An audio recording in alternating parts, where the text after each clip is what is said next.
Գիտեք, որ մենք մի քանի կիրակիներ արդեն խոսում ենք երկու թագավորությունների պայքարի մասին, Մատթեոս ավետարան 16-րդ գլուխ։ Սա այն դեպքներ, երբ որ Հիսուսը իր աշակերտներին հարցրեց, ասեց՝ մարդիկ ինչ են ասում ինձ համար, ով եմ ես։ Աշակերտները տարբեր բաներ ասեցին։ Մեկը ասեց այս մարգարեն ես, մյուս մարգարեն։ Մարդիկ տարբեր բաներ են ասում քո մասին։ Մի հարց էլ տվեց, ասեց՝ իսկ դուք ինչ եք ասում, ով եմ ես ձեր համար։ Գիտեք, Աստծո հարցերը հավիտենական են։ Ժամանակ առ ժամանակ դրանք քո ականջին էլ կհնչեն։ Ու Հիսուսը քեզ կասի, ով եմ ես քո համար։ Պիտի կարդամ 16-րդ գլխի 16-րդ խոսքից սկսած։ Սիմոն Պետրոսը պատասխան տվեց ու ասաց. Դու ես Քրիստոսը, կենդանի Աստծո որդին։ Եվ Հիսուսը պատասխան տվեց ու ասաց նրան. Երանի քեզ, Սիմոն, Հովնանի որդի, որովհետև մարմինն ու արյունը քեզ չհայտնեց սա, հապա իմ Հայրս, որ երկնքում է։ Եվ ես քեզ ասում եմ, դու Պետրոս ես, ու այս վեմի վրա պիտի շինեմ իմ եկեղեցիս, եւ դժոխքի դռները նրան պիտի չհաղթեն։ Ու երկնքի թագավորության բանալները քեզ եմ տալիս, եւ ինչ որ երկրի վրա կապես, երկնքում կապված պիտի լինի։ Կարևոր արտահայտությունը գիտեք, որի վրա մենք այս շաբաթների ընթացքում կանգ ենք առնում, այս վեմի վրա պիտի շինեմ իմ եկեղեցին։ Ու այս վեմը հիշում եք, որ վեմն էր։ Դա Աստծո խոսքի, դա Հիսուսի հայտնության վեմն էր։ Դա Պետրոս անձը չէր, այդ մարդը չէր, այլ Աստծո խոսքի հայտնության վեմն էր։ Կամ Հիսուսի, Քրիստոսի հայտնության վեմն էր։ Պետրոս այդ հայտնությունը ունեցավ։ Ասեց դու ես Քրիստոսը։ Եվ Հիսուս ասեց երանի քեզ, այս վեմի վրա պիտի շինեմ իմ եկեղեցիս ու դժոխքի դռները նրան չպիտի հաղթեն։ Այս արտահայտությունը, որ ասում է դժոխքի դռները նրան պիտի չհաղթեն, խոսում է երկու կարևոր բաների մասին ու մենք սիստեմատիկ խոսում ենք հիմա դրա մասին։ Մեկը, որ եկեղեցին պիտի սարքված լինի դժոխքի դռներին շատ մոտիկ, այնքան մոտիկ, որ դժոխքի դռները ձգտեն վերցնել եկեղեցուն իր մեջ։ Ու դա պիտի տեղի չունենա, որովհետև նա ամենակարող Տեր ունի ու պիտի հասցնի իր վախճանին այս պատմական ընթացքը։ Եկեղեցու համար սա երբեք տեղի չի ունենալու, բայց ցավոք շատ անհատներ իսկապես կուլ են գնում դրան ու կուլ են գնում դժոխքի դռներին։ Շատ մարդիկ դառնում են քրիստոնյա, կոչվում են հավատացյալ, աղոթք են անում, նույնիսկ մկրտվում են Սուրբ Հոգով, հետո մեկ էլ չգիտես ուժ անհետանում են ու իսկապես կորում են, որովհետև շարունակում են սիրել աշխարհը, մեղքը, բայց Աստծո սերը անսահմանուն նա շարունակում է ձեր ետևից կանչել, որ ինքը մեռել է քեզ սիրելուց, ուզում է, որ դու վերադառնաս իրեն, անկախ նրանից հիմա ինչ մեղքի մեջ ես։ Այս պայքարը պիտի շարունակվի, ու պայքարը պիտի լինի այնքան ժամանակ, քան դեռ կա եկեղեցին երկրի վրա։ Սա եկեղեցու համար եմ ասում, իսկ ամեն անհատի համար պայքարը պիտի շարունակվի այնքան ժամանակ, մինչև այս մարդը մահանալով կամ կգնա դժոխք կամ կգնա երկինք։ Սատանան երբեք ընդմիջում չի տալու այս պայքարի մեջ։ Նա իր միջոցները պիտի զորացնի, Աստված էլ պիտի թույլ տա։ Գիտես ինչու պիտի թույլ տա։ Դրա համար նպատակներ կան, որպեսզի դու ուժեղանաս հավատքի մեջ, որպեսզի կարողանաս Աստծո հետ քայլել, եւ այլն, եւ ելի շատ բաներ։ Երբ որ ես փորձեցի դուրս բերել Աստվածաշնչից թե դժվարությունների, նեղությունների նպատակները որքան են, որ Աստված թույլ է տալիս մարդկանց կյանքում, դրանք այնքան շատ ստացվեցին։ Ես գոնե կարծեմ մի 13-ը գրեցի որպես ամենակարևորներ։ Այսօր պիտի խոսեմ սատանայի կամ դժոխքի դռների հարձակման մի ուրիշ տեսակի մասին։ Ամեն անգամ մենք մի տեսակ քննարկում ենք, չէ՞ իրար։ Մի ուրիշ տեսակի մասին, որով աշխարհի բոլոր եկեղեցիները անցնում են, աշխարհի բոլոր անհատները անցնում են։ Աստվածաշնչում դա գրված է հալածանք բառով։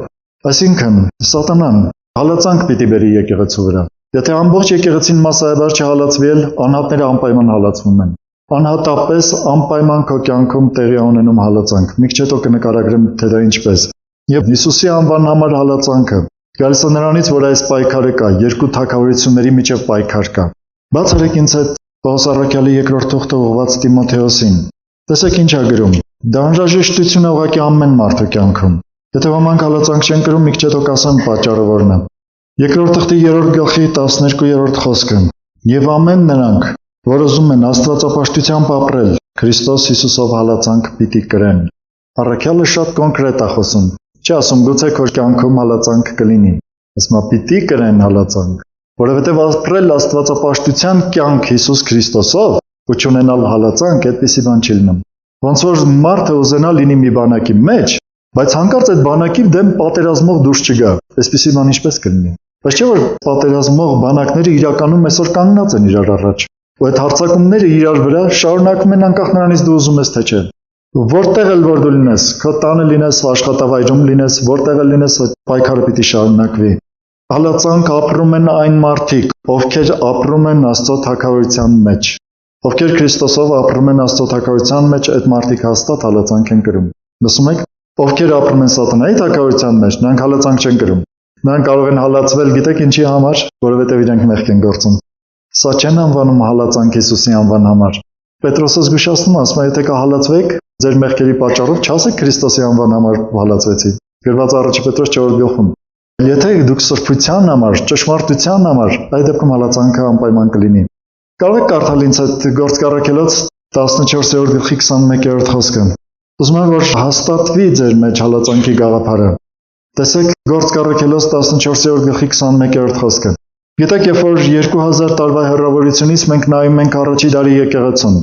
ու տեսնում ենք, որ իրենք գտնվում էին հալածանքի մեջ։ Ու այն մարդիկ, ովքեր ապաշխարել են այն ժամանակաշրջանում, երբ որ եկեղեցին հալածանքի մեջ չի եղել։ Իսկ եկեղեցին հալածանքի մեջ չի մոտ մի 20 տարի։ Իսկ դրանից առաջ կոմունիստական ժամանակաշրջանում, հիշում եք ինչքան տևեց կոմունիստական ժամանակաշրջանը? 70 տարի։ Ու այդ 70 տարվա ընթացքում եկեղեցին խիստ հալածանքների մեջ է եղել։ Ու այն դաժանությունները, որ կոմունիստներն են արել հավատացյալների հետ, երևի ամբողջ աշխարհն այդպիսի բան չի տեսել։ Ահավոր են եղել դրանք։ Դուք շատ այդպիսի գրականություններ կան, նաև մարդիկ ականատեսներ շատ են պատմում դրա մասին։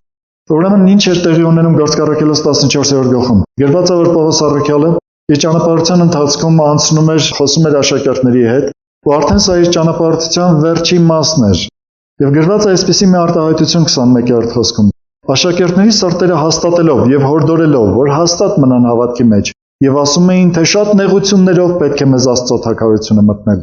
Կարդում եք մանավանդ վերջի արտահայտությունը, շատ նեղություններով պետք է մեզ Աստծո թագավորությունը մտնել։ Չեն ասում գուցե նեղություններով կարելի է մտնել Աստծո թագավորություն։ Գուցե ներ ու կասկածներ չկան, շատ նեղություններով պետք է մեզ մտնել Աստծո թագավորություն։ Սա երկու կարևոր իմաստ ունի իր մեջ։ Մեկը, որ երկինք գնալ եկեղեցին կարող է միայն նեղությունների մեջով, ու անպայման այդ պայքարի մեջով եկեղեցին պիտի անցնի։ Ու անհատապես էլ, եթե դու ուզում ես ապրել Աստծո թագավորությունը, ինչ որտեղ քո կյանքում նեղությունների հալածանքի կարիք ունես, որովհետև դու պիտի պայքարես անելու այն, ինչ որ Աստված է ուզում։ Ու դրան դեմ դուրս եկող սատանա կա, որը պիտի պայքարի, որ դու չանես այն, ինչ որ Աստված է ուզում, որ դու մեղք գործես։ Ու այս պայքարի ժամանակ, եթե դու հավատարիմ ես, եթե ուժեղ ես, եթե վստահ ես ու կպնում ես Աստծուն ու ասում ես, չէ, ես պիտի հաղթեմ Հիսուսի անունով, նոր ինքը գալիս է քո կյանքի մեջ ու հաղթանակ է բերում քեզ։ Թե չէ դու ազատ ես թողնված ու դու ազատ մարդ ես միշտ էլ։ Ու դուք միշտ էլ լինելու եք ազատ մարդիկ, մինչև այն պահը, որ դուք կանգնեք այս աշխարհից հեռանալու առաջ, այդ վայրկյանի առաջ, դուք միշտ լինելու եք ազատ մարդիկ։ Կուզենաք ապրեք Աստծո հետ ու կուզենաք չեք ապրի Աստծո հետ։ Ու բոլորդ էլ ազատ եք, թե եկեղեցի գալու, թե չգալու, ամեն ինչի մեջ դուք ազատ եք։ Բայց հիշեք, որ պայքարը կա։ Ու այդ դռները դժոխքի բաց են այսօր։ Ու իրենք ձգտում են կլանել։ Եսայի մարգարեությունում մի խոսք կա, գրված է, որ շատերը դժոխք էին գնում, ես ուղղակի նկարագրում եմ այդ բանը։ Ու վերջի արտահայտությունն է հետաքրքիր, գրված է դժոխքը ինքը իրեն լայնացնում էր։ Այսինքն այնքան շատ էին դժոխք գնացողները, որ դժոխքը ինքը իրեն լայնացնում էր։ Դա գրված է Եսայի 5-րդ գլխում։ Եկեք շարունակենք։ Ուրեմն առաջի դարի եկեղեցին գտնվում էր հալածանքի մեջ։ 20-րդ դարի վերջում արդեն կար այսպիսի մի ուսմունք, որ եթե առաքյալները մեր չափ հասկանային, իրենք հալածանք չէին ունենում։ Իրականում սա ճիշտ ուսմունք չի։ Սա աղավաղում է քրիստոնեական կյանքը։ Քրիստոնեությունն է աղավաղում։ Հալածանքը անպայման պիտի լինի։ Հալածանքի չլինելը նշանակում է հաշտ ապրել սատանայի թագավորության հետ։ Իսկ եթե դու անցար Աստծո թագավորության մեջ, հնարավոր չի որ հալածանք չլինի։ Բնեղությունը անպայման պիտի գա քո կյանքում։ Իրականում հալածանք ունենում են այն մարդիկ, ովքեր նախանձավոր են ապրել Աստծո կանոնների համապատասխան։ Հետարքին միտքը։ Ձեզ միտքը առաջացավ, երբ որ կարդում էի 69-րդ Սաղմոսը։ Այնտեղ գրված է քո տան նախանձը ինձ կերավ։ Ու այդ խոսքի շուրջը գրված է նաև թե ինչ էր տեղի ունեցան իր հետ։ Սաղմոս 2-ն ինչ է ասում։ Իրականում դա մարգարեություն էր Հիսուսի կյանքի համար։ Ու նոր կտականում այդտեղից մի հատված մեջ բերված է։ Եկեք մի այսպիսի բան ասեմ։ Հալածանք կրում են այն դեպքում, երբ որ օրինակ չեն ընդունում մոլորությունները մարդիկ։ Գիտեք հիմա ոչ միայն Հայաստանում, ամբողջ աշխարհում մի գաղափար է տարածվում, որ բոլոր կրոնները նույնն են, եկեք իրար հետ հաշտվենք, բոլոր հավատացյալները նույն հավատացյալներն են, եկեք իրար հետ հաշտվենք, որովհետև բոլորս գնում ենք նույն Աստծո մոտ։ Ու գիտեք ովքեր չեն միաբանվելու այս գաղափարի հետ, նրանք ովքեր ճանաչում են ճշմարտությունը։ Այդ մոլորությունների թեմայի ժամանակ ես խոսեցի, չէ՞ սրա մասին, երբ որ խոսում էինք, որ Աստծո թագավորության վրա սատանայի թագավորությունը հարձակվում է մոլորություններ բերելով։ Բայց մարդիկ կան, որ այս մոլորություններին չեն տրվելու, նրանք շատ ամուր են կանգնելու իրենց բաժնում։ Այս դեպքում սատանայի թագավորությունը ինչպես պիտի հարձակվի, երբ որ մարդը մոլորությունը չի ընդունում ու ճանաչում է ճշմարտությունը։ Բնականաբար ուրիշ միջոցներ հալածանք պիտի կիրառվի նրա նկատմամբ։ Հալածանք կառաջանա, երբ որ դու մեղք չգործես, երբ որ դու շատ ամուր կանգնես ու ասես ես մեղք չեմ գործելու։ Բազմազան հալածանքներ կառաջանան քո կյանքում։ Միայն թե զգուշ եղիր, որ չլինի թե մեղ գործելու պատճառով հալածանք վերեսքո վրա ու ասես Հիսուսի անվան համար եմ հալածվում։ Երբ որ շատ հիմար քայլեր կատարելու պատճառով դժվարություններ բերես քո կյանքում, ու մեկ էլ ասես Հիսուսի անվան համար եմ հալածվում։ Ես շատ բազմազան դեպքեր եմ տեսել այսպեսին։ Մարդը փողի համար կռիվ է անում, ու հետո կանգնում ասում է Հիսուսի անվան համար եմ հալածվում։ Իրականում ինքը փողասեր է, ինքը փողի համար է հալածվում։ Իր նեղությունը առաջացել է նրա համար, որ ինքը փողի համար է կռիվ անում, ոչ թե Հիսուսի անվան համար, սրբության համար։ Մարդը շատ մեծ հիմարություն է գործում ու շատ սխալ բան է խոսում մարդկանց հետ։ Այդ սխալ խոսածածի պատճառով իր վրա գալիս է նեղություն, հալածանք, մարդիկ իրեն ինչ-որ վատ բան են ասում կամ նեղում են։ Ու ինքը մեկ էլ կանգնում ասում է Հիսուսի անվան համար, ես հավատացել եմ դրա համար։ Ուշադիր եղիր, քո առաջացած հալածանքը, նեղությունը չլինի քո մեղքի պատճառով։ Իսկ եթե դու իսկապես նախանձավոր մարդ ես ու ամուր կանգնում ես ու ասում ես մեղ չեմ գործելու, իսկապես քո շուրջը կառաջանա հալածանք։ Ես հիշում եմ տարիներ առաջ մի դեպք էր եղել, սա ուղղակի դիպուկ դեպք է, դրա համար եմ սա պատմում։ Թե չէ այսպիսի դեպքերը շատ են մեր կյանքում։ Մի դեպք էր եղել, որ մեկը աշխատում էր մի տեղ, որտեղ գիտեք են կոմունիստական ժամանակներում Հայաստան շատ մթերք, նաև ուրիշ տեսակ ապրանքներ գալիս էին երկաթուղագծով։ Ու երբ որ մեծ երկաթուղային ինչ որ մի գնացք կանգնում էր այնտեղ, որ պետք էր դատարկել, շատ մարդիկ էին հավաքվում դատարկելու համար։ Նաև իրենց մեջ կային մարդիկ, որ հենց տեղի աշխատողներն էին։ Այդպիսի մի աշխատող, որը հավատացյալ էր ու երբեք ոչինչ չէր գողանում։ Ես գիտեմ նաև ուրիշ աղբյուրներից, թե որքան այնտեղ թալաներ տեղի ունենում։ Գողություն բառ ասելը շատ փոքր է երևի այդ տեղի համար։ Ուղղակի ամեն մեկը տանում էր ինչ ուզում էր։ Ու մեկ էլ պատմում են, որ ես մի հավատացյալ եմ, որ չէր գողանում։ Ամեն անգամ այն կողքիները նեղում էին իրեն, ասում էին կամ պիտի գողանաս, կամ պիտի աշխատանքից դուրս գաս։ Ինչա, քո ասելով մենք գողենք, իսկ դու չէ, հա։ Այս մարդուն այնքան նեղեցին, մինչև իրեն աշխատանքից հանեցին։ Բայց իրականում այսպես է տեղի ունենում։ Քո սրբությունը հանդիմանում է ուրիշների մեղքը։ Երբ որ դու նախանձավոր ես, դու ասում ես, չէ, Աստծո կանոններին պիտի հնազանդվեմ, ուրիշները համաձայն չեն լինում դրա հետ։ Ու առաջանում է տարբեր տեսակ նեղություններ։ Երբ որ դու ուզում ես, երբ որ դու նախանձավոր ես, որ Աստծո խոսքը նաև տարածվի, ու որտեղ որ դու գնում ես Աստծո խոսքը խոսում ես, իհարկե ճշմարտությունով ես խոսում։ Մեղքը չես գործում, հետո Աստծո մասին խոսում։ Սա չի լինի Աստծո անվան համար հալածվել։ Երբ որ դու ուր գնում ես Աստծո մասին խոսում ես ու նախանձավոր ես, որ մարդիկ ապաշխանեն, պատրաստ ես ամեն բան դրա համար զոհաբերելու։ Սատանան չի կարող սատանել։ Նա իմա քեզ ու ասում է ոնց մարդկանց իմ ձեռքից գողանալ ու գտնում է մի քանի լավ իր ծառաներից ու ուղարկում է քեզ հետ պատերազմելու, քո դեմ պատերազմելու։ Ես ձեզ ասել եմ, չէ, որ մեր կյանքում աշխատանքը, բարեկամություն անելը մարդկանց հետ, ամեն ինչ պետք է ունենա միայն մեկ նպատակ՝ այդ մարդկանց փրկությունը։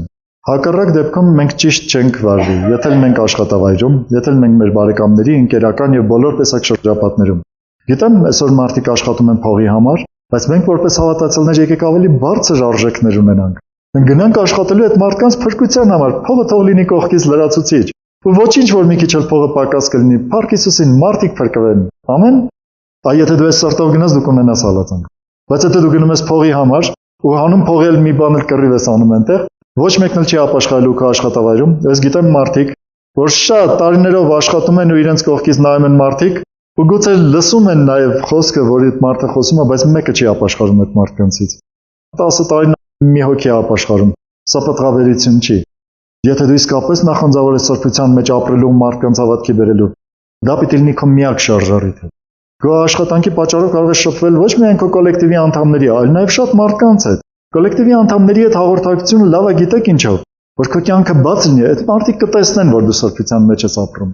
Իսկ եթե մի հոգի մի օր կգա քո աշխատավայրը ու հետո կգնա, դու կխոսես Աստծո մասին, ինքը չի տեսնի, ինքը չի իմանա, ինքը միայն կլսի քեզ։ Լսում եք, սա շատ կարևոր մի բան է, ու եթե դու նախանձավոր ես ու ճիշտ ես ապրում, ուզում ես Աստծո խոսքը տարածվի, դու հալածանք կունենաս։ Ես որ միտեղ աշխատում էի, ուրեմն պահ եկավ, որ այդտեղ մի քանի հոգի սկսեցին ապաշխարել։ Կազմակերպեցի, որ իրար հետ հավաքվում էինք մի սենյակում ու աղոթք էինք անում։ Մեկ էլ ղեկավարությունը իմացավ դրա մասին։ Եկան ասացին, այս սենյակի դուռը չփակվի։ Ասացինք լավ չի փակվի, բայց մենք շարունակեցինք աղոթել։ Իմ ուրախությունը այն չէր, որ ես այնտեղ փող էի ստանում, ու հակառակը, եթե փողին նայի տխրություն էր, որովհետև ամենացածր աշխատավարձը ես էի ստանում։ Բայց իմ ուրախությունը այն էր, որ այդտեղ մարդիկ կային, որ հավատացին Հիսուսին։ Ու ես այսօր էլ ուրախ եմ նրա համար, որովհետև այդ մարդիկ տարբեր եկեղեցիներում են այսօր Հայաստանի, ու նույնիսկ ծառայողներ կան նրանցից։ Փառք Հիսուսին դրա համար։ Եթե դու իսկապես նախանձավոր ես Աստծուն ունենալու քո կյանքում, դու հալածանք կունենաս։ Եթե դու նախանձավոր ես, որ դու ամեն օր պիտի կարդաս Աստվածաշունչը, ամեն օր պիտի աղոթես, քո դեմ անպայման մարդիկ դուրս կգան։ Դու այն աշխատանքից ազատ ժամին մեկ էլ կբացես գիրքը, կգան կասեն ծույլ ես չես աշխատում։ Ինչի՞ չես աշխատում։ Դու կասես, բայց այս պահին ես ազատ եմ։ Իրենք չեն հասկանա։ Իրենք կկռվեն քո հետ։ Ու դու այդ մարդկանց հետ մի կռվի, գիտես ինչու՞։ Իրենց միտքը քո նման չի մտածում։ Իրենց միտքը զբաղված է այդ ժամանակ սատանայի մտքերով։ Իրենք չեն ուզում ուղղակի քո ձեռքին տեսնել Աստվածաշունչ։ Ու իրենք չեն ուզում քեզ տեսնել աղոթելիս, ու դրա համար իրենք կպայքարեն քո դեմ։ Նույնիսկ քո ընտանիքի անդամները կարող են քեզ դեմ դուրս գալ։ Ասել հերիք չի կարդաս ու աղոթես, կգժվես։ Լսել եք այսպիսի խոսքեր։ Բայց եթե դու նախանձավոր ես, եթե դու ուզում ես դա ունենալ քո կյանքում, նոր դու կունենաս այս հալածանքը։ Եթե մեկը քեզ մի բան ասի հանկարծ ու դու դրա պատճառով թողնես աղոթելն ու կարդալը, էլ ինչի մասին է խոսքը։ Կամ դու ամաչես, որ դու Աստծո մարդ ես, ու չխոսես Հիսուսի մասին, էլ ով քեզ հալածի, էլ որտեղից ունենաս հալածանքը։ Եթե դու ուզենաս գնաս փողի հետևից ու քո աշխատավայրում գողություն անես, էլ որտեղից հալածանքը, դու նման ես բոլորին։ Արդեն սատանայի թակավորության մեջ ես ապրում, էլ ինչի պիտի հալածանք ունենաս։ Մի քիչ էլ այդպես ու դժոխքի դռները կոլ կտան այսպիսի մարդուն։ Դա ոնց է դրսևորվում մեր կյանքում։ Դրսևորվում է շատ բազմակողմանիորեն, բազմակողմանի մարդկանց կողմից մերժումներով։ Մարդիկ կարող են քեզ մերժել իրենց ընկերությունից, կարող են հարազատները մերժել, կարող են կոլեկտիվը մերժել, կարող են աշխատանքից դուրս անել, ու անընդհատ դու մերժում կհանդիպես, եթե դու Աստծո մարդ ես։ Հալածանքը կդրսևորվի մերժումներով բազմաթիվ։ Կարող են սուտ անուններ կպցնել քեզ, Աստվածաշնչում այդ բոլորը գրված է։ Կարող են վերջի վերջո ինչ-որ մի բան սարքել գլխին ու բանտարկել։ Կարող են նույնիսկ սպանել նրա համար, որ դու Հիսուսին ես պատկանում։ Իրականում այս բոլորը իր մեջ ունի մի իմաստ միայն։ Սատանան վախի միջոցով ուզում է, որ դու ծառայես իրեն, որ դու թողես սրբությունը ու ծառայես իրեն։ Ու այս գաղափարը, որ կլինի հալածանք, շատ մարդկանց մեջ վախ է առաջացնում։ Այո։ Հիմա էլ գուցե դու նստած ես ու նայում ես ապագային, մտածում ես, բա որ հալածանքն ինչ պիտի անենք։ Գիտեմ, որ գուցե ինչ-որ տեղ էլ վախ կունենաս, սա շատ նորմալ է։ Միայն աննորմալ մարդիկ են, որ վախի զգացում չեն ունենում։ Բայց եթե դու վախի զգացում ունես, սա դեռ չի նշանակում, որ դու վախկոտ ես։ Դա կախված է նրանից, թե դու ինչ գործողություններ կանես։ Վախի զգացում ունենալը դեռ վախկոտություն չի։ Այդ վախի զգացումին հնազանդվելն է վախկոտություն։ Որտեղ վախի զգացումը քեզ թելադրում է փախիր, քեզ թելադրում է մի կարդա, քեզ թելադրում է Աստծո մասին մի խոսա, ուրացի Հիսուսին ու քեզ լավ կլինի։ Վախի զգացումը անընդհատ դա է ասելու մեզ կողքից։ Բայց եթե դու դրան հակառակ ես գնում, համ իրեն ուշադրություն չես դարձնում ու ինքը կսկսի մարել, ու դու համարձակություն ձեռք կբերես, համ էլ հալածանք կունենաս ու դժվարություններ կունենաս։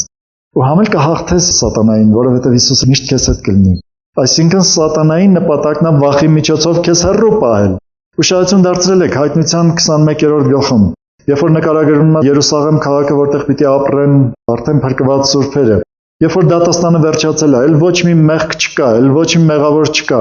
Ամեն ավելորդ բաները լցված են կրակի լճի մեջ։ Դրանից հետո մեկ էլ գրված է, որ այդ Սուրբ Երուսաղեմ քաղաքից դուրս պիտի մնան, ու առաջին բառը գիտեք ինչ է գրված՝ վախկոտները։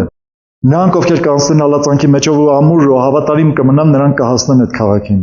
Ովքեր չէ դուրսը պիտի մնան վախկոտները, նրանք ովքեր կհնազանդվեն իրենց վախին, իրենց եսի համար, իրենց ապահովության համար։ Գիտեք, հալածանքը անպայման պիտի լինի։ 70 տարի Հայաստանում ու ընդհանրապես Խորհրդային Միության տարածքում, եթե Ռուսաստանում վերցնենք ավելի շատ, Հայաստանում չգիտեմ, թե կոմունիզմից առաջ եղել է թե չէ, կոմունիստական երկրի ստեղծումից առաջ ինչպիսին է եղել հալածանք, այդպիսի լուրջ տեղեկություններ քիչ կան։ Բայց հալածանքը Ռուսաստանում միշտ էլ եղել է, այն ժամանակ էլ է եղել, որովհետև ռուսները միշտ խիստ հակառակ են կանգնած եղել բոլոր տեսակ կնոններին։ Հալածանք նաև պիտի լինի, ու ես հեչ չեմ ուզենա իմ կողքին ունենամ մարդիկ, ովքեր ուժեղ չեն լինի հավատքի մեջ, ու պատրաստ կլինեն ինձ մատնել մեկը։ Լավ, ես սրանով ձեզ չեմ ուզում մերժացնեմ, այլ ուզում եմ ասած լինեմ, որ ուժեղացեք հավատքի մեջ։ Նաև չեմ ուզենա, որ գնամ երկինք, ապրեմ այդ Երուսաղեմում երկնային, ու տեսնեմ ինչ որ մարդիկ վախի պատճառով այս խմբից դուրս մնացին, ու չեկան երկնային Երուսաղեմ։ Այո, դու հալածանք կունենաս, ու հալածանքը շատ հաճախ սկսվում է հենց սկզբից, երբ որ դու նվիրվում ես Հիսուսին։ Փորձեք հիշել ձեր հավատքի սկիզբը, անպայման դուք նեղություն եք ունեցել։ Ինչ որ մի բան առաջացել է ձեր կյանքում։ Գուցե ձեր ընտանիքի կողմից, գուցե ձեր բարեկամների, ընկերության կողմից, պատրաստ պիտի լինես հանուն Հիսուսի, հանուն երկնային թագավորության մեջ ապրելու, հասնելու, կորցնել ամեն ինչ։ Դրա համար Հիսուսն ասեց. «Ով որ չատի իր հայրը, մայրը, քույրը, եղբայրը, ամենամոտիկ մարդկանց ասեց, եւ իր կյանքն էլ չի կարող իմ աշակերտս լինել։ Ով որ չվերցնի իր խաչը ու չգա իմ երևից, չի կարող իմ աշակերտս լինել»։ Սա հենց այնպես չէր ասում Հիսուսը։ Ինքը գիտեր ինչ էր ասում։ Հիսուսն ասաց, ես եկա երկիր, որպեսզի բաժանում գցեմ, ես սուր գցեմ, որովհետև մի ընտանիքի մեջ 3-ը 2-ից բաժանված կլինեն ու 2-ը 3-ից։ Ճշմարտություն է, չէ՞։ Մենք տեսնում ենք դա կյանքում։ Ոչ թե Հիսուսը եկել է թշնամություն առաջացնելու, Բայց նրա համար, որ մենք դարել ենք Հիսուսինը, ինքնըստինքյան դարել ենք թշնամի մյուսներին։ Հակառակը, եթե դուք ուզում եք իսկապես ճշմարտությունով ձեր շուրջը, ձեր հարազատները ապաշխարած լինեն, Հիսուսին գալով դուք իրենց ավելի շատ սիրեք։ Չեմ կարող հիմա դրա մասին շատ ասել, այդ թեմայի մեջ չենք, բայց Հիսուսին գալով ավելի շատ սիրեք այդ մարդկանց, Հիսուսի սիրով սիրեք, ու դուք կներկայացնեք Հիսուսին։ Մինչև դա հայհոյել եք, մինչև դա հակառակվել եք ձեր ծնողներին կամ չգիտեմ բարեկամության մեջ ինչպիսի հարցեր են առաջացել, փոխեք, աշխատեք վարվել մարդկանց հետ սիրով, ու դուք այդ մարդկանց կշահեք, ու այդ մարդիկ կտեսնեն Հիսուսին։ Եթե դուք իրենց նման լինեք, իրենք չեն տեսնի Հիսուսին, որտեղ իրենք սատանայինն են, դուք էլ նույն սատանայինը լինեք, սատանայի նման վարվեք, էլ ինչով պիտի լինի հաղթանակը։ Լավ, բայց Աստված էլ ունի իր նպատակները։ Եկեք մի քիչ Աստծո նպատակներից խոսենք։ Հենց այնպես չի, որ Աստված իր նպատակները թույլ է տալիս, որ իր ժողովրդին նեղություն պատճառեն։ Ու այդ նեղությունը գիտեք Աստծուն ինչքան է նեղում։ Գրվածը ձեզ կպնողը նրա աչքի բիբին է կպնում։ Պատկերացնեք սա ինչ խոսք է։ Աստված ասում է իրեն շուրջը հրեղեն Փարիզ պիտի լինեն։ Ու այսպիսի պաշտպանությունից ով կարա մտնի ներս ու մեզ կպնի։ Բայց մեկ-մեկ Աստված բաց է անում դուռը ու թույլ է տալիս, որ մեզ հալածեն, նեղեն մեզ, ճնշեն մեզ, որպեսզի մեր մեջ որոշ բաներ փոխվեն, որովհետև հալածանքները ունեն լուրջ նպատակ։ Մի դեպք պատմեմ, թեև սա էլի եմ պատմել ձեզ, ուրեմն մի փորձ էին արել գիտնականները, անմարդաբնակազու վրա եղնիկներ էին բաց թողել ապրելու։ Այս եղջերուները աճել էին, բազմացել էին, շատացել էին, նրանց մեջ շատացել էին հիվանդությունները, իսկ երբ որ գնացին տեսնելու, տեսան չաղ, հիվանդոտ եղնիկներ, ու անընդհատ մտածում էին ինչ անեն, որ դրանց բուժեն։ Մեկը խորհուրդ էր տվել, ասել էր գազու վրա գայլեր բաց թողեք։ Գիտեք, այսօր մենք նայում ենք եկեղեցուն, նայում ենք մեր քույրերին, մեր եղբայրներին, ոմանք դատում են իրենց քույրերին, եղբայրներին, ոմանք շատ հեշտությամբ մեղքի մեջ են ընկնում, մի պատճառ կա, դեռևս գայլեր չկան։ Դեռևս գայլերին զսպած է պահում Աստված, թույլ չի տալիս, որ հարձակվեն մեր վրա։ Հենց որ գայլերին բաց թողեց Աստված, դուք կարոտելու եք իրար ամեն րոպե իրար հետ լինելու։ Պատկերացրեք, որ մի օր մենք էլ այս հավաքվելու հնարավորությունը չունենանք այստեղ։ Այնքան եք կարոտելու այս հավաքվելուն։ Հենց անմիջապես եք կարոտելու, հենց որ լսեք էլ չենք հավաքվելու, անմիջապես եք կարոտելու, չեք պատկերացնում։ Ես ապրել եմ այդ զգացումը։ Շատ հետաքրքիր բան է տեղի ունենում մարդու մեջ, ու որոշ փոփոխություններ է լինում, բայց այսօր ժամանակին մեզ պետք է այդ հարցերը լուծած լինել մեր կյանքում։ Աստծո նպատակներն են, որ մենք կարողանանք զոհաբերությունով նվիժվել իրեն։ Իրականում Աստծո նպատակը չի, որ մարդկանց ուղարկի դժոխք։ Աստծո նպատակն է սրբություն առաջացնի եկեղեցում։ Եկեղեցում հալածանքի միջոցով սրբությունը առաջանում է երկու ձևով։ Մեկը այն միջոցով, որ մարդը պայքարում է, որ Աստծո կանոնները պահի, պայքարում է, որ լինի Աստծո հետ։ Ինքը ներքին սրբություն է ունենում այդ ժամանակ։ Երբ որ հաղթահարում է իր ներսի վախը, մեկը այս պիտի գնամ ավակույտի, մեկը այս պիտի մաքուր ապրեմ, սուրբ ապրեմ, իր ներսի վախը հաղթահարելով իր ներքին սրբությունը առաջանում մարդու մեջ։ Ու ընդհանուր եկեղեցին դառնում է սրբված, որովհետև ամեն անդամ անցնելով հալածանքով այդ կրակով ապրում է այդ սրբությունը։ Երկրորդ միջոցը, այն մարդիկ, ովքեր հեշտությամբ ուրանում են ու հեռանում են եկեղեցուց, նորից եկեղեցին սրբություն է ապրում։ Նկատում եք։ Նորից եկեղեցում առաջանում է սրբություն։ Դրա համար Աստծո նպատակներից մեկը ուժեղ ձևով սրբություն առաջացնելն է։ Հալածանքի մեջ Աստված մարդկանց հայտնվում է յուրահատուկ ձևով։ Գիտեք, հիմա շատ թույլ է, մարդիկ կռիվ են անում, պայքարում են, մի տեսակ, որ Աստծուց հայտնություններ ունենան։ Այս ժամանակ հայտնությունները գիտեք ինչքան առատ են լինելու, ու գիտեք պատճառը որն է, որտեղ մեր սրտերը ուրիշ դիրքով են մոտենալու Աստծուն։ Աստված չի փոխվելու, մեր սրտերն են ուրիշ դիրքով մոտենալու։ Գիտեք, երբ որ նեղություն չկա, դուք ինչպես եք աղոթում։ Երբ որ նեղություն կա, դուք ինչպես եք աղոթում։ Տարբերությունը նկատել եք։ Այ դրա պատճառով Աստված մեզ կկպցնի իրեն, ու նոր տեսակ հայտնություններ կունենանք։ Մի կարևոր բան ասեմ։ Երբեք չմտածեք, որ հենց հալածանքը սկսվեց, Աստված պիտի սկսի քեզ պաշտպանել։ Սենց պիտի գրկի իր գրկում ու պաշտպանի, ոչ մեկին չթողի քեզ մոտենալ։ Աստվածաշունչը ցույց է տալիս, որ Աստված մարդկանց պաշտպանում էր ու հայտնվում էր մարդկանց կողքին միայն այն ժամանակ, երբ որ մարդիկ մինչև վերջ հավատարիմ էին լինում։ Մի քանի օրինակներ ասեմ։ Դանիել 3-րդ գլխում նկարագրված է մի դեպք, երբ որ թագավորը սարքեց մի մերձ կուռք, ու հրամայեց, որ բոլորը պիտի այդ կուռքին երկրպագություն անեն։ Սա նման է մոլորության, չէ՞։ Պատկերացրեք, այսօր Հայաստանում մեկ էլ ասեն, որ բոլորը պիտի դառնան, չգիտեմ, օրինակ մորմոն։ Օրինակ եմ ասում, այդպեսի բան չկա ու կարծում եմ չի լինի Հայաստանում։ Բայց եթե օրինակ այսպեսի մի հայտարարություն լիներ, ում մեկը պինդ կանգներ, ասես չէ, ես պիտի չդառնամ։ Այս մարդուն կսկսեին նեղել իսկապես։ Մի հատ էլ կրակ են վառում, ասում են, եթե չերկրպագես կգցեն կրակի մեջ։ Հետաքրքիր է, որ այս պատանիները, որ գրված է Դանիել 3-րդ գլխում, այս մարդիկ չգիտեին Աստված իրենց կպահի թե չէ, իրենք ասացին մեր Աստվածը կարա պահի, բայց եթե չպահի էլ չենք երկրպագելու կուռքին։ Պատկերացնում եք, այսինքն իրենք չգիտեին դրա մասին։ Աստված երբ հայտնվեց իրենց կողքին, Նրանց ձեռքերը կապեցին, այդ ժամանակ Աստված չկար։ Թագավորը բարկացած հրամայում էր, Աստված չկար, այսինքն կարծես թե Աստված չկար։ Հետո իրենց գցեցին կրակների մեջ, նոր Աստված հայտնվեց իրենց կողքին, նոր հրաշքը գործեց։ Ու թագավորը տեսավ 4 մարդ, որոնք կրակների մեջ քայլում էին, կապանքներից ազատ։ Նայեք դրանից մի քանի գլուխ հետո հանդիպում ենք Դանիելին, Դանիել Մարգարեին, երբ որ ինքը աղոթք էր անում, աղոթքի մարդ էր ու շատ էր սիրում աղոթք։ Ու մեկ էլ թագավորը մի հրովարտակ է ստորագրում, որ 30 օր ոչ մեկը ոչ մեկից ոչինչ պիտի չխնդրի բացի թագավորից։ Չգիտեմ, երբևէ լսել եք, որ թագավորները հիմար հրովարտակներ արձակեն։ Սա կարծում եմ ամենահիմար հրամաններից մեկն էր, որ ոչ մեկը ոչ մեկից ոչինչ չխնդրի, նույնիսկ Աստծուց ոչինչ չխնդրեն, բացի թագավորից, միայն թագավորից կարելի է ինչ-որ բան խնդրել։ Բայց պատահական չեն սրանք, սրանց մեջ Աստված է ներգործում, ու սարքում է կարծես թե մարդկանց իր ժողովրդի գլխինես հալածանքները, նեղությունները, որպեսզի ինքը փառավորվի, ինքը երևա, մի նոր ձևով հայտնվի։ Գիտեք ինչ, եթե չլինեին այդ 3 պատանիների հավատարմությունը, ու մենք այսօր չէինք ունենա այդ դեպքը մեր կյանքի համար։ Եթե չլիներ Դանիելի աղոթքի նախանձավորությունը, մենք այդ դեպքը չէինք ունենա հիմա մեր կյանքում։ Գիտեք ինչ տեղի ունեցավ։ Դանիելին բռնացրեցին աղոթելու ժամանակ, բայց այնքան հետաքրքիր է գրված այդ հերթականությունը։ Գրված է Դանիելը իմացավ, որ հրովարտակը ստորագրվեց, գնաց տուն, որտեղ պատուհանները բաց էին դեպի Երուսաղեմ, ծնկի եկավ ու աղոթք արեց։ Հետաքրքիր է, չէ՞։ Ինքը իմացավ, որ հրովարտակը ստորագրվեց, բայց գնաց տուն ու արեց այն, ինչը հակառակ էր այդ հրովարտակին։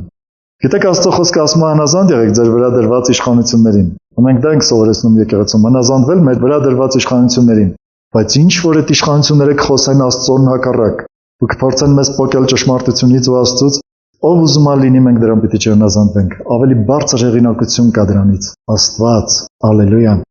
իր անունը փառավորվի։ Երբ որ Դանիելին բռնեցին աղոթելու ժամանակ, գցեցին գուբը, փոսը, այսինքն, ու այդ փոսը փակեցին մի քարով, հետո քարը կնքեցին, որ ոչ ոք չկարողանա բացել։ Մի ամբողջ գիշեր ինքը մնաց առյուծների հետ։ Առավոտյան եկան բացարեցին, ինքը լրիվ կենթանի է, ու դեռ մի բան էլ վկայում էր, ասեց Աստված ուղարկեց իր հրեշտակին ու փակեց առյուծների բերանը։ Թագավորը հրամայեց Դանիելին հանել ու իր դեմ չարախոսողներին գցել փոսը։ Գրված է, որ նրանք դեռ օդի մեջ էին, ու առյուծները բռնեցին նրանց ու կոտրեցին ոսկորները։ Աստված այսպիսի հրաշքներ գործում է երբ հայտնվեց Աստված։ Երբ որ Դանիելը փոսի մեջ էր, չթաքցրեց Դանիելի աղոթելը։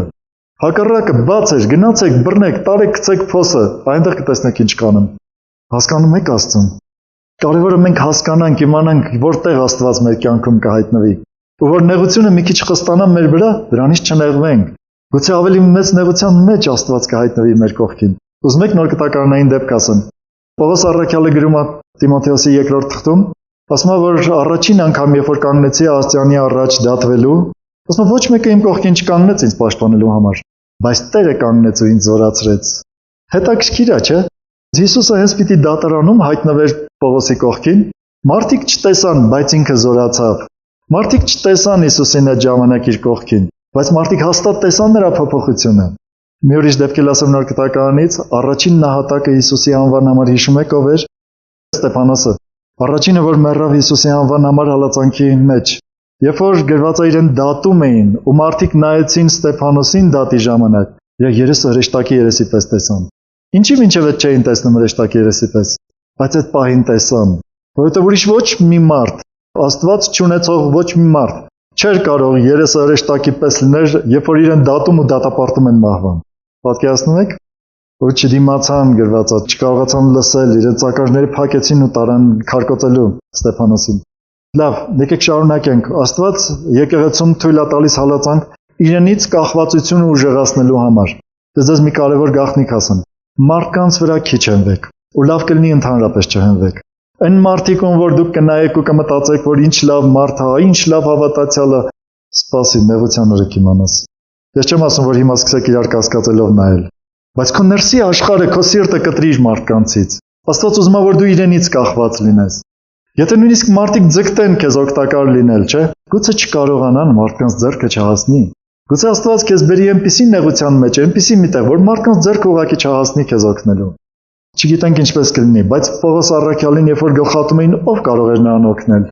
Եթե Հիսուսի 12 աշակերտները 12-ն էլ զենք ունենային, ու մեկը մատնիչ էր, 11-ն էլ զենք ունենային, 11-ն էլ այդ պահին զենքով կռվեին, արդյոք Հիսուսին կպաշտպանեին։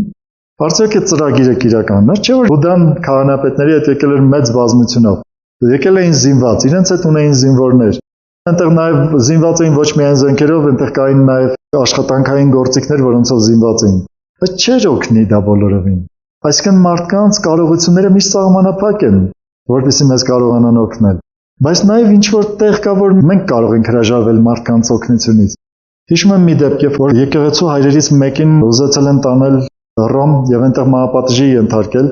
Ճանապարհին մի քանի անգամ հավատացյալները դիմել են իրեն, ասել են մենք կարող ենք ինչ-որ բանով օգնել։ Մենք հրաժարվել այդ օգնություններից։ Ես հիշում եմ կոմունիստական ժամանակներում դեպքեր եղել, որ մի քանի հավատացյալներ հայեր բանտում էին հավատքի համար եւ իրենց դիմել էին արտասահմանից, այնտեղից հայեր հավատացյալներ դիմել էին, ասել էին մենք օգնենք։ Դիմենք ՄԱԿ-ի միջոցով ինչ-որ միջոցներ ձեռնարկենք։ Ու այս մարդը մի նամակ էր գրել իրեն հարցում անողներին, ասել էր Աստվածաշնչում գրված անիծյալ լինի այն մարդը, ով մարդու վրա է հույս դնում։ Օրհնյալ լինի այն մարդը, ով Աստծո վրա է հույս դնում։ Հալելույա։ Այլացանքի մեջ այնտեղն է, որ դու չգիտես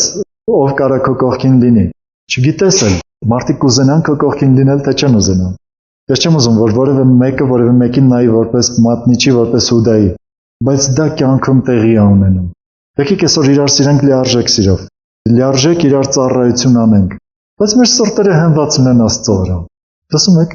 Լավ, այն որ մենք լիարժեք իրար կսիրենք, այն որ լիարժեք իրար կծառայենք, սա կլինի նաև մեր սրտի լիարժեք Աստծո վրա հենված լինելու հետևանքը։ Այո։ Հալելույա։ Արք Հիսուսին։ Հալածանքը ունի նաև ուրիշ նպատակներ։ Ես չեմ կարող հիմա բոլորը ձեզ ասել, բայց գոնե մի քանի կարևորները։ Հալածանքը առաջացնում է խոնարհություն։ Տեսեք, Աստված շատ հետաքրքիր անձնավորություն ու հետաքրքիր բնավորություն ունի։ Ես սիրում եմ միշտ իրան ճանաչել Աստծո խոսքի մեջ։ Երկրորդ օրինաց 8-րդ գլխում կարդում ենք։ Ուրեմն կարդում եմ երկրորդ օրինաց 8-րդ գլխի 2-րդ խոսքից։ Հիշիր, այն բոլոր ճանապարհը, որ քո Տեր Աստվածդ այս 40 տարին քեզ անապատի մեջ ման տվեց, քեզ խոնարհեցնելու, կարդում եք, քեզ խոնարհեցնելու, փորձելու, սրտիդ մեջին իմանալու համար, թե արդյոք դու նրա պատվիրանները պիտի պահես, թե ոչ։ Եվ Տերը քեզ խոնարհեցրեց, այսինքն այդ process-ի մեջ, այդ ընթացքի մեջ Աստված հասել էր կարծես իր նպատակին։ Սովածացրեց, մանանայով կերակրեց։ Ինչ հետաքրքիր Աստծո բնավորությունը։ Նախ սովածացնում է, հետո է կերակրում։ Կարող էր կերակրել, որ չսովածանային, չէ՞ մարդիկ։ Բայց նախ թույլ է տալիս, որ սովածանան։ Մի հատ նայում այդ սոված ժամանակ էս մարդը իրեն ո՞նց կպահի։ Ոչ թե Աստված չգիտի, Աստված ամեն բան գիտի, ուզում է որ դու իմանաս թե ով ես դու։ Ու եթե մի բան սխալ դուրս կգա քո մեջից, ուղղես այդ սխալ դուրս եկածը, հետո նոր հաստատ կկերակրի։ Ու եթե նայում ենք այս խոսքին, հիշիր այն բոլոր ճանապարհը, որ քո Տեր Աստվածը այս 40 տարին քեզ անապատի մեջ, լավ, 40 տարի անապատի մեջ Աստված անցկացրեց։ Բազմաթիվ նեղություններով խոնարհեցրեց, չէ՞։ Բայց նաև ինչքան թշնամիների պարտության մատնեց։ Հետաքրքիր բան է, որ Աստված քո կյանքում հալածանք թույլ տա։ Քո դեմ դուրս եկող թշնամիներից Աստված վրեժ առնելու։ Աստված նրանց լուրջ պատիժներ ա վերելու, բայց քեզ էլ կոտրելու է ու խոնարհեցնելու է։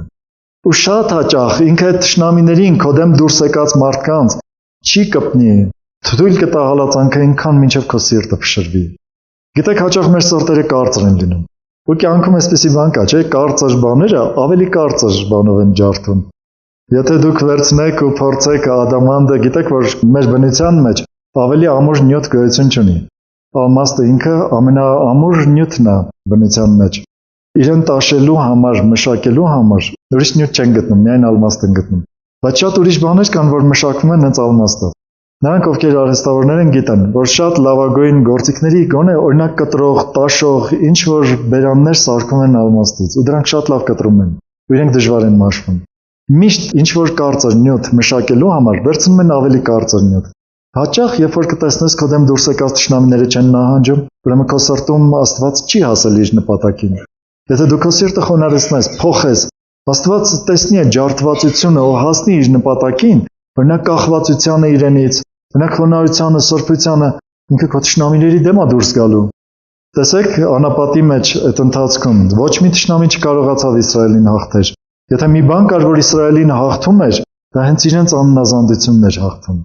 Աստծուն դեմ դուրս գալն էր, որ իրենց պարտության էր մատնում։ Ոչ մեկը չկարողացավ նրանց դեմ կանգնել, նույնը կարել մի քո կյանքում։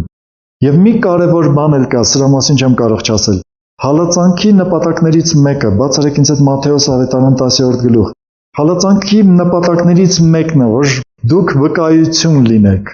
Դուք երբևէ աղոթել եք, որ Հայաստանի, օրինակ, ոստիկանությունը արդարորեն գործի, որ այնտեղ լինեն ապաշխարած մարդիկ։ Դրա համար աղոթելու կարիք կա։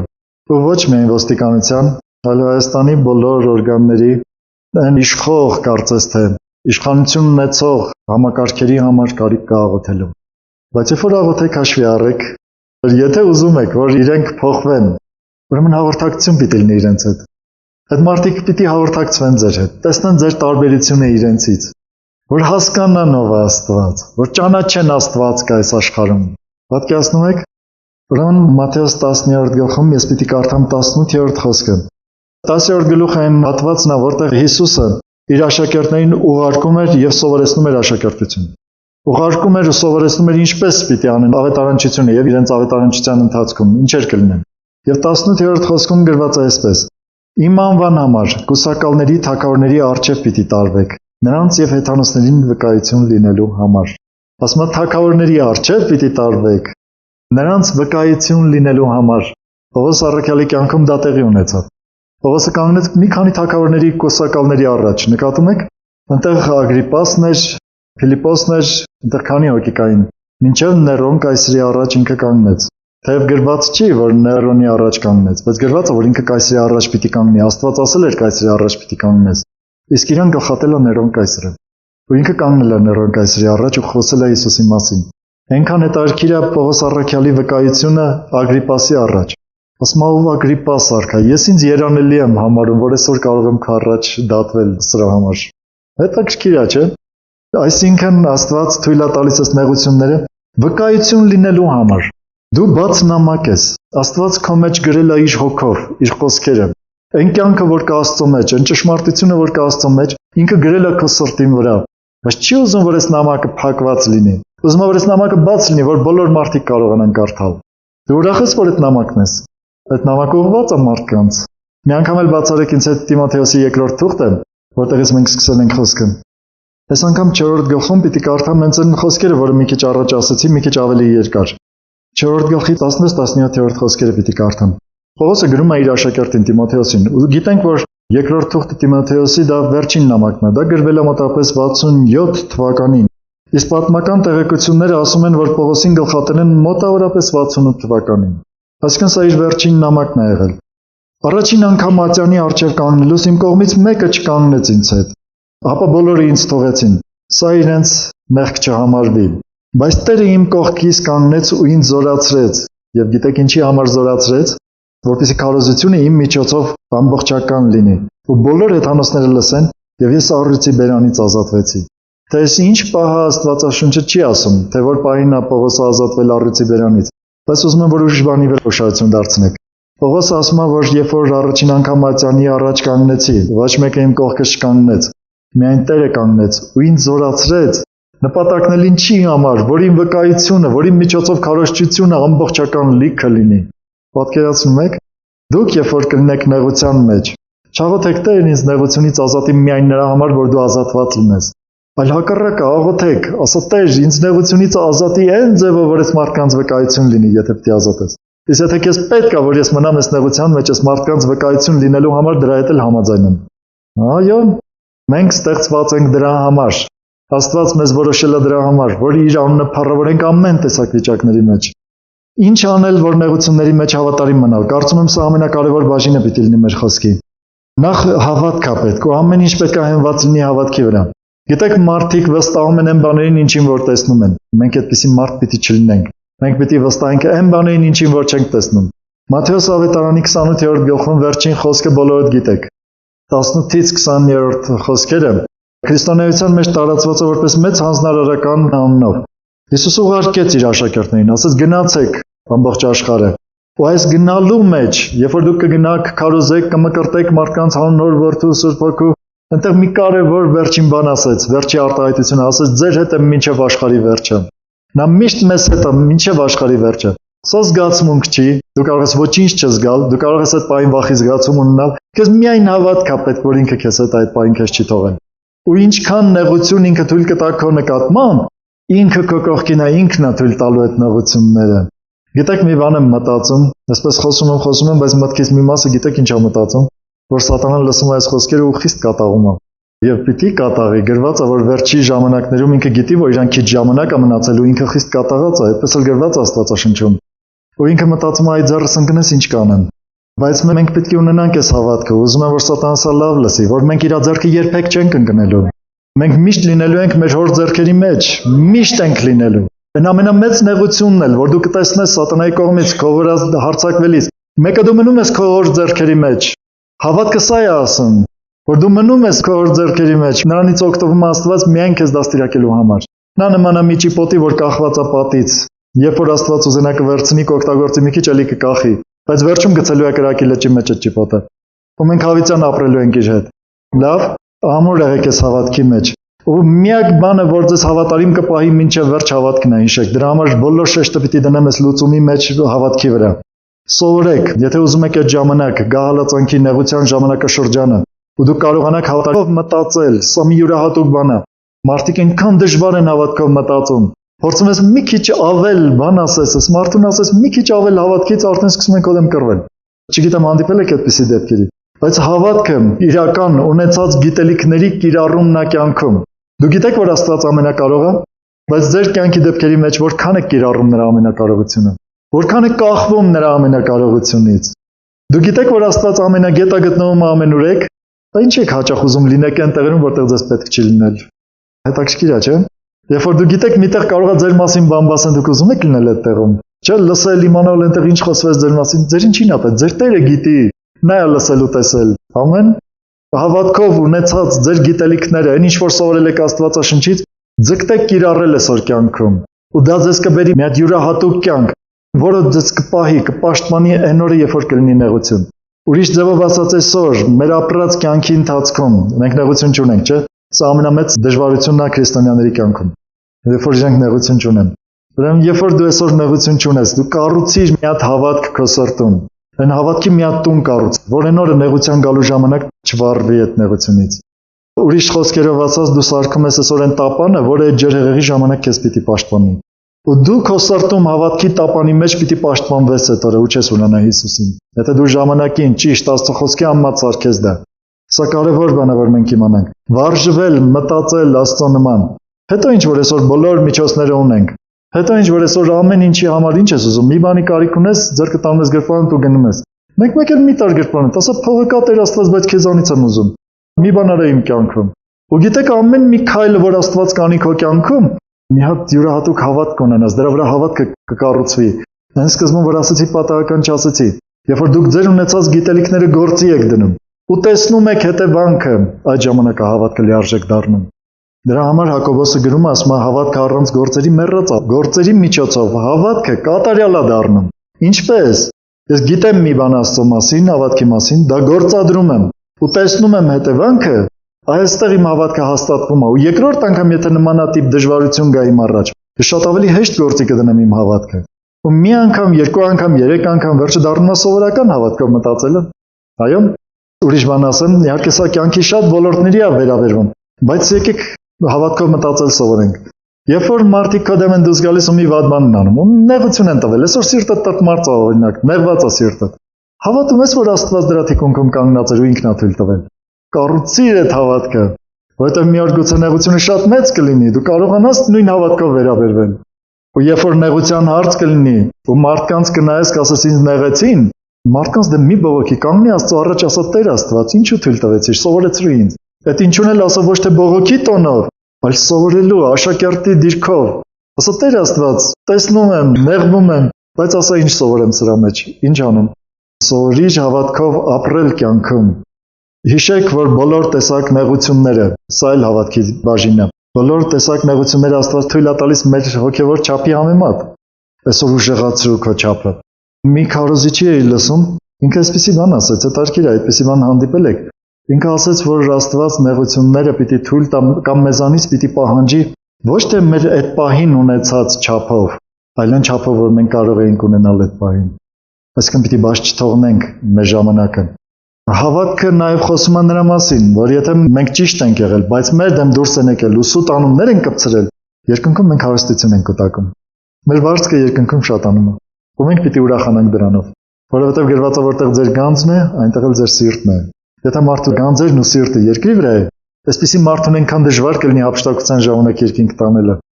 Ինքը կապված ալնելու երկրի հետ խիստ ձևով։ Աստծո համար ծանրություն չկա, մարդը մեկ-մեկ մտածում եմ, ասում եմ, Աստված ամբողջ տիեզերքը կառավարելու մեջ դժվարություն չունի, բայց մի մարդու սիրտը իրեն ուղղելու մեջ շատ ժամանակ մեծ դժվարություններ ունի։ Ու այնքան միջոցներ է հորինում, մինչև այդ մարդու սիրտը կարողանում է գրավել։ Ինչի էսպես լինի։ Եկեք մեր սեփական կամքով մեր անձերը խոնարհեցնենք Աստծո առաջ։ Մի բան էլ նեղությունները, եթե ճիշտ նեղություններ ենք անցնում, ոչ թե մեր սխալների պատճառով, ուրախության արժանի բան ենք համարում։ Այո, Հակոբոսն է գրում սա։ Ես Հակոբոսից չեմ կարդա այդ խոսքը, բայց Գործք առաքելոց 5-րդ գլխում 41-րդ խոսքում կարդում ենք այսպիսի մի բան։ Ասեմ ինչ էր դրանից առաջ տեղի ունեցել։ Առաքյալներին խիստ պատվիրել էին, իրենց վրա մատ էին թափտվել, որ մեկ էլ Հիսուսի անունով չսովորեցնեք։ Իրեն գնացել շարունակում էին սովորեցնել Հիսուսի անունով։ Նկատում եք, մենք դրա առաջ պիտի կանգ չառնենք։ Ինչ տեսակ ուզում եմ մեր առաջ արգելքներ դրվի, մենք Աստծո խոսքը պիտի խոսենք։ Մենք երկրի վրա ստեղծված ու դրված ենք որպես Աստծո բերան։ Գնում ու խոսում սովորեցնում էին Հիսուսի անունով, կանչեցին առաքյալներին, խիստ հանդիմանեցին երկրորդ անգամ, նույնիսկ այս անգամ ծեծեցին ու ճանապարհ դրեցին։ Գրված առաքյալները այնտեղից դուրս եկան, ուրախանալով, որ Տիրոջ անվան համար հալածվեցին։ Հետաքրքիր է, հա։ Երբ որ դու սուրբ կապրես ու քո դեմ կխոսեն, դրանից վատ մի զգա, ուրախացի, դա Հիսուսի անվան համար դու հալածանք ես կրում։ Դու ինչ-որ բանով նմանվում ես Հիսուսին, հասկանում եք։ Ես գիտեմ, որ մարդկանց համար դժվար բան եմ ասում, բայց սրա մեջ վարժվելու կարիք կա։ Ու ձեր կյանքում Աստված թույլ կտա, որ փոքրիկ նեղություններ, աչից, ձախից, գուցե մի քիչ էլ մեծ, ես գիտեմ, որ ամեն մարդու համար իր նեղությունը ամենամեծն է աշխարհում։ Բայց այսպիսի նեղություններ, սա հոգեբաններն են ասում, ու իսկապես ճշմարտություն է, տարիների ընթացքում համոզվել եմ դրանում։ Բայց բոլոր նեղությունների մեջ, մեծ ու փոքր կարևոր չի, ձգտիր, որ դու այսպես ապրես, այս խոսված բաների համապատասխան ապրես։ Մի բան էլ, հավատում եք, որ մենք երկնքում յուրահատուկ բան ենք ունենալու։ Գրված է, որ այստեղի նեղությունները ոչինչ են, գալիք փառքի մոտ։ Բիլի Գրեմի խոսքերն եմ հիշում, ինքը մի պատմություն է պատմում, կարծում եմ դա հորինված պատմություն է։ Ասում է, որ մի թագավոր իր բանտում ունենում է բանտարկված մարդիկ։ Մեկ էլ թագավորը փոխվում է, մի ուրիշ թագավորություն է առաջանում, ուրեմն թագավորը գալիս է ու առսում է մի հատ նախկին թագավորի բանտարկյալներին, թե թագավորական պալատի բանտարկյալները ուրիշ են, չէ՞, նրանց պիտի մի հատ տեսնեն, նրանց գործը քննեն։ Գալիս է տեսնում է մի մարդու, որ շղթայված է, քննում է գործը, ասում է, այս մարդը լրիվ արդար է, իզուր են շղթայել, ու ասում է, քո անցած տարիների շղթաները կրելու դիմաց ես քեզ ուզում եմ վարձատրել, կշռեք այս շղթաները, այդ կշռը ոսկի տվեք իրեն, թող գնա։ Ու ինքը բացատրում է, ասում է, այս մարդը վերցնում է այդ ոսկին ու դուրս է գալիս, դա ինչքան ափսոսում, ասում է, ինչի ավելի ծանր չէին այդ շղթաները։ Անկեղծ եմ ասում, երկնքում մենք այսպես ենք լինելու։ Գիտեք, մեր հիշողությունը կատարյալ պիտի գործի։ Հիշելու ենք մեր բոլոր մեղքերը, հիշելու ենք բոլոր վայրկյանները։ Հիմա մենք մոռանում ենք ու դրա համար շատ ուրախ ենք մեկ-մեկ, որ մոռանում ենք, բայց երկնքում մեր հիշողությունը կատարյալ է լինելու, բոլորը հիշելու ենք։ Այնքան ենք ափսոսելու, որ այդ Աստծո թույլ տված նեղությունների մեջ մենք հավատարիմ չենք եղել, որ շեղվել ենք։ Այնքան ենք ափսոսելու, որ մի քիչ ավելին չի եղել նեղությունները։ Ասեմ մի անգամ լուրջ ամաչեցի ինչից։ Երբ որ sense մտածեցի ինքս ինձ, ասացի գնամ երկինք, նստեմ առաքյալների հետ սեղան, այնտեղ մենք բոլորի հետ հաղորդակցվելու ենք։ Գիտեք, կհանդիպենք Պողոսին, Պետրոսին, մյուսներին։ Ու մեկ էլ Պողոսը ասի, գիտես, գնացի ես ինչ տեղը, ավետարանեցի, ինձ բռնեցին, ծեծեցին, այ գնացի կոնյա, քարոզեցի, ինձ բռնեցին, քարկոծեցին, ու ինքը պատմի դրա մանրամասները, ով ոնց էր քարը գցում իր վրա, ինչեր էին հայհոյում այդ ժամանակ իրեն։ Ես բոլոր բաները պատմում եմ, ասում եմ անենց կամաչեմ, գլուխս կախեմ, ասում մի հատ այդպես բան չեղավ իմ կյանքում։ Որ հիմա պատմեի Պողոսին, ասեի իմ հետ էլ այդպես բան եղել։ Պատկերացնում եք, ինչու։ Մենք ապրենք այնտեղի հավատքով։ Գրված է, որտեղ ձեր գանձն է, այնտեղ ձեր սիրտը կլինի։ Մի ուրիշ տեղում պատվիրվում է, ասում է, թող ձեր մտքերը լինեն երկնքում, հոր աջ կողմում, որտեղ Հիսուսն է նստած։ Հալելույա։ Մի ուրիշ միջոց ասեմ, հավատքը մնում է ամենակարևոր բանը։ Բայց նաև հավատքով, այսօր դու ուժեղ որոշում կայացրու, որ ոչ մի ձևով, ոչ մի պայմանների դեպքում Աստծո կանոնները պիտի չխախտեն, որովհետև ես միշտ հավատարիմ պիտի մնամ Հիսուսին։ Ինչ ուզում ա լինի իմ կյանքում։ Փողս պակասի, ուտելու բան չունենամ, չգիտեմ էլ ինչ պիտի լինի, վերջը բանտարկեն, այս մարմինը տանջեն, սենց բաներ որ լինի, մեկ այս հավատարիմ պիտի մնամ Հիսուսին։ Երբ որ դու սկսում ես տենց բաներ մտածել, քո մեջ վախի զգացում է առաջանում։ Մի նայր այդ վախի զգացումը։ Շարունակիր հավատարիմ մնալ։ Դու չգիտես ապագայում ինչ կլինի։ Ամենավատ բաները վերցրու քո վրա ապագայի համար։ ու մտածիր, որ դրանց մեջ դու պիտի Հիսուսին հավատարիմ մնաս։ Ինչու՞ չէ։ Ինչու մենք վախենանք դրանից։ Ես ապաշխարել եմ այն ժամանակ, երբ որ դեռ այդ հալածանքի ալիքը շատ վախացնող էր եկեղեցու համար։ Ապաշխարել եմ այն ժամանակ, երբ որ քարոզների մեծ մասը հալածանքի մասին էր։ Ու մարդիկ շատ ժամանակ էլ դրանից էին խուսափում։ Գիտեք ինչի, եկեղեցին դեռ չգիտեր, որ հալածանքը վերջացավ ու դեռ մի 20 տարի, ու չգիտենք էլ դեռ ինչքան հալածանք չի լինելու։ Հանգիստ կյանք կլինի։ Եկեղեցին չգիտեր դրա մասին, իրենք դեռ շարունակում էին նույն նվիրվածության ու հավատարմության հոգով քարոզել հալածանքների, հավատարմության, այսպիսի բաների հավատքի մասին։ Ու այդ ժամանակաշրջանում, երբ որ ես ամեն անգամ գալիս էի տուն քարոզից հետո, այնքան նեղված, ծանր սիրտ ունեի, ասում էի հանկարծ մի բան լինի, դժոխք կգնամ, չեմ դիմանա դրան, ու մտնում էի աղոթքի մեջ կռիվ էի անում Աստծո հետ։ Ասում էի ինձ տուր են ուժը, որ կարողանամ, ինձ կամ պահի այդ նեղություններից։ Ամեն տեսակ աղոթքներ արել եմ։ Այն աստիճանի, որ ասում եմ, հենց կգա այն պահը, որ կտեսնես, պիտի ուրանամ, դրանից առաջ ինձ վերցրու։ Հանկարծ չլինի դժոխք գնամ։ Չգիտեմ, գուցե շատ մարդիկ, ովքեր նախանձավոր են, այդպիսի աղոթքներ անում են։ Բայց այդ մի հատ կրակ էր, որ այն ժամանակի մեջ վառվում էր, ու եկավ հասավ մի պահ։ Ես պատմեմ մի բան, որը շատ իրական տեղի ունեցել իմ կյանքում, որ երբ որ ես աղոթքի ժամանակ մտածում էի, որ Հիսուսի անվանն համար հալածանք կլինի, հանկարծ ես մարմինը կբռնեն ու կսկսեն կտրատել ինչ-որ մի բան անել, իմ մեջ ուրախություն էր առաջանում, էլ չէի վախենում։ Վերջը հասավ այդ պահը, հասկանում եք, այնպես չեղավ, որ ես ծնվել եմ այդպեսին, բայց ես շատ ուզում եմ, որ այդպեսին լինի նաև ձեր կյանքում, ձեր սրտում։ Շատ ուզում եմ, որ իսկապես բոլորս իր այդ երկնքում հավաքվենք, Պողոսին էլ նստացնենք մեր մեջտեղը, ասենք դե հիմա պատմի, մենք էլ պատմելու բան ենք։ Մենք քոնը մի մասը գիտենք, որովհետև գրված է գրքում, բայց դու մերի չգիտես Պողոս, այլ լսի մեզ։ Կարող ենք այսպիսի բաներ անել։ Մի կարևոր բան, եթե դուք ուզում եք հավատարմության մեջ հաստատուն մնալ։ Գիտեք, ոչ մեկը չգիտի, երբ որ նեղությունը գա ինչ կլինի։ Մի մտածեք, ես էլ ինձ պիտի գան, ես ինչ անեմ, ես էլ ուրախ լինեմ։ Ես չգիտեմ ինչ կանեմ։ Չեմ ուզում Պետրոսի նման կանգնեմ, ասեմ, ամբողջ աշխարհը ուրանա, ես չեմ ուրանա, հետո առաջի ուրացողը ես լինեմ։ Կամ միակ ուրացողը ես լինեմ այդ պահին։ Ոնց որ Պետրոսը եղավ, էլի։ Չեմ ուզում տենց լինի։ Բայց դրա համար ես հաճախ մարդիկ, որ ինձ ասում են, բա որ սենց լինի քո կյանքում, ինչ կանես։ Ասում դու էլ չգիտես այդ պահին ինչ կանես։ Մարդիկ ընդհանրապես պարծենում են, ես սենց կանեմ, նենց կանեմ, չէ՞։ Գիտեք, այսօր մանավանդ տղեկով ոնց են պարծում, ուրեմն մեկը ինձ բան ասի, դες ինչ կանեմ։ Բայց ոչ մեկ չգիտի ինչ կանի այդ պահին։ Դա ինքը տրամադրվում է, որ այդ պահին մի բան կանի։ Ուզում է որ տենց լինի։ Բայց չգիտես էլի, որ զենքը պահանջի վրա ինչ կլինի։ Կամ ոչ թե զենքը, կամ մի ուրիշ։ Փողիդ կպնեն ինչ կլինի։ Պատվիդ կպնեն ինչ կարտահայտես։ Ոչ մեկ չգիտի։ Դա համար այդպիսի բաներ չէ։ Ավելի շատ մենք պատրաստվենք, որ ինչ էլ ուզում ալինի, մենք հասած լինենք նրան, որ հավատարիմ մնանք։ Ունենանք այդ վճռականությունը, որ հավատարիմ մնանք, որովհետև կարծես թե այլ ընտրանք չունենք մենք։ Մեր այլ ընտրանքը դժոխքն է, պատկերացնում եք, մենք ուրիշ ընտրություն չունենք։ Կամ երկինք, կամ դժոխք, իսկ երկրորդը հաստատ չենք ուզում։ Մի կարևոր միջոց էլ հարատևել աղոթքի մեջ, որովհետև ոչինչ քո կյանքում չի կարող փոխել միայն գիտելիքը, եթե դու աղոթքի մեջ հարատևող մարդ չես։ Հալածանքի տարիներին եկեղեցիները ուժեղանում են աղոթքի մեջ, խաղաղության տարիներին ուժեղանում են խոսքի մեջ։ Բա դրանց գումարը ինչ կդառնա։ Երբ որ այս 20 տարի ոչ մի տեսակ հալածանք չկա, ամեն դեպս անհատների կյանքում հաստատ լինում են հալածանքներ, բայց մասսայական հալածանքներ չկան, մենք խաղաղությամբ հավաքվում ենք ու պաշտում ենք Աստծուն։ Ու մեկ էլ այս 20 տարուց հետո, այդքան սովորացնելուց հետո գա հալածանքը։ Ու դուք ձեր ունեցած այս տարիների սովորած գիտելիքները գործի դնեք աղոթքի մեջ։ Կպնեք այն Աստծուն, որին ճանաչել եք խոսքի միջոցով։ Գիտեք ինչ կունենաք կյանքում, բայց եկեք չսպասենք մինչև հալածանքը գա։ Մեզ պետք է այսօրվանից լինել աղոթքի մեջ հարատևող մարդիկ, որտեղ այն օրը որ գա, չգիտես դու կհարատևես դրա մեջ թե չէ։ Մի հատ դեպք եմ հիշում, մեկը որ բանտում էր եղել, հավատքի համար պատմեց այսպիսի մի բան, ասում է, որ տարան բան, արդեն դատեցին վերջ, բանտարկեցին, վերջնական տվեցին, քանի տարի պիտի նստի, ասում է տարան մի խոց, ասում է, որ մտա տեսա ծանոթ մարդիկ կան։ Ասում է, մի կողմից ուրախացա, էլի, ասացին մեր գյուղացիներն են, ոնց որ իմ կողքում եղած մարդիկ իրար հետ ապրել են գյուղում։ Իրանք էլ տեսան ինձ, ասին, վայ, դու ես բան, ասում է, փաթաթվեցինք իրար, գրկեցինք բան։ Ասում է, նստեցինք, խոսեցինք հազար մի բանից, ասում է, մեկ էլ եկավ երեկոյան մի ժամ, որ իմ աղոթքի ժամն էր, ասում է, առանձնացա այդ խցի մի անկյունում, ծնկի եկա ու սկսեցի աղոթել։ Մեկ էլ ամբողջ խուցը, այդ իմ ընկերները, որ մեր գյուղացիներն էին, մա կանգնեցին, ասացին, «Էս ինչ ես անում, մեզ խայտառը կարեցիր, էս ինչ ես անում»։ Հələ մի հատ բեկածարի։ Ասում ես իրանց բացատրեցի, որ մեկը, ես ստեղ եմ այս սրա համար, ես ստեղ եմ Հիսուսի համար։ Ես չեմ եկել, որովհետև գողություն եմ արել ձեր նման, չեմ եկել, որովհետև չգիտեմ ինչ եմ արել ձեզ նման, ես եկել եմ սրա համար ու պիտի անեմ, թեկուզ մեռնեմ էլ։ Պատկերացնեք աղոթքի կարևորությունը, Աղոթքի մարդիկ են, որ հավատարիմ են մնում մինչև վերջ։ Նայեք Դանիելին,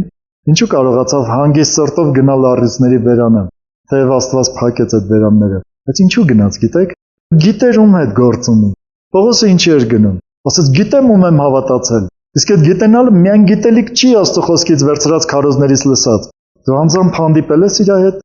անձնական հաղորդակցություն ունեցել ես, այս սա է կարևոր։ Ոչ մի գիտելիք քեզ չի պաշտպանելու այն օրը։ Քեզ պաշտպանելու է քո անձնական հաղորդակցությունը։ Պողոսը ինչ իմացավ, որ Տերը իր կողքին կանգնած է, որովհետև կապ ուներ նրա հետ։ Գիտեր ինչ է նշանակում Աստծո ներկայությունը ունենալ կյանքում։ Պատկերացնում եք, ամենակարևոր բանը սա է։ Իմ ասած ամեն ինչը ոչինչ կլինի, եթե դուք հաղորդակցություն չունենաք Աստծո հետ։ Հիմա ես քեզ բանն եմ ասելու։ Ինչպիսին է քո կյանքը։ Դու տեսար, որ քո կյանքում կա հալածանք հանուն Հիսուսի անվան, թե կա նեղություններ քո սխալների պատճառով։ Դու տեսար, որ եթե հավատարիմ մնաս, դու իսկապես նեղություն կունենաս։ Գուցե աշխատանքից կհեռացնեն, գուցե մարդիկ քեզ կմերժեն, բայց դու ուզում ես հանուն Հիսուսի չմերժել։ Աստծո խոսքը հանուն Հիսուսի, Հիսուսը մերժված չլինի, ոչինչ, որ ես մարդկանցից մերժված կլինեմ։ Ես որոշումը ուզում ես, որքանով գիտություն ունես Հիսուսի մասին, որքանով ես այդ գիտությունը գործի դնում, որքանով որոշում ունես մինչև կյանքիդ վերջը հավատարիմ մնալու։ Եթե այս հարցերի պատասխանները դու դեռ վերջնական չես պատասխանել, ես ուզում եմ, որ մտածես դրանց վրա ու պատասխանես ինքդ քեզ։ Արդյոք հանդիպում ունես Հիսուսի հետ, ու այդ հանդիպումը մի հատ պիտի չլինի, այլ դու ամեն օր պիտի հանդիպես նրա հետ, ամեն օր պիտի ապրես նրա քաղցր ներկայությունը։ Այդ քաղցրությունը քեզ շատ բաներից կպաշտպանի։ Եթե դու այս հարցերի պատասխանները ուզում ես տալ Հիսուսին կամ դրանց հետ կապված խնդրանքներ ունես Հիսուսի հետ ուղղված, ես քեզ առաջարկում եմ ոտքի կանգնել հիմա։